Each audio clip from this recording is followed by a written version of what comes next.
व्यावसायिक वापराच्या गॅस सिलेंडरच्या दरांमध्ये मार्च महिन्यापासून दुपटीने वाढ झाली आहे। त्यामुळे छोटे हॉटेल व्यावसायिक त्रस्त झाले आहेत। 1680 रुपयांना मिळणारा गॅस सिलेंडर 3200 रुपयांवर पोहोचलाय।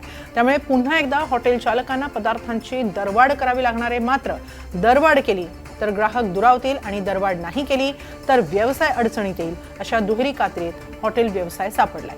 असं चालत राहिलं तर एक दिवस हॉटेल व्यवसाय बंद करावा लागेल अशी भीती हॉटेल चालकांना सतावते। पहिली गोष्ट म्हणजे ज्या वॉर चालू व्हायच्या अगोदर 1800 रुपये ऑड 60-65 रुपये काहीतरी सिलेंडर होतं। त्याच्यानंतर 300 रुपये दोनदा वाढले, त्याच्यानंतर 945 रुपये वाढले, त्याच्यानंतर आता परत 40 रुपये वाढले। म्हणजे आज 1800 ऑडचा जो आहे 1600 ऑड जो आहे तो आज 3070पर्यंत होता। म्हणजे जवळजवळ डबल झाला। 1600चं डबल 3200 होतात। 1680 रुपये काहीतरी भाव होतं मार्च महिन्यात। आणि असं जर ह्या प्रकारे भाव जर वाढवायला लागलेत तर आमच्यासारख्या हॉटेलवाल्यांना बंद करण्याशिवाय पर्याय राहणार नाहीत।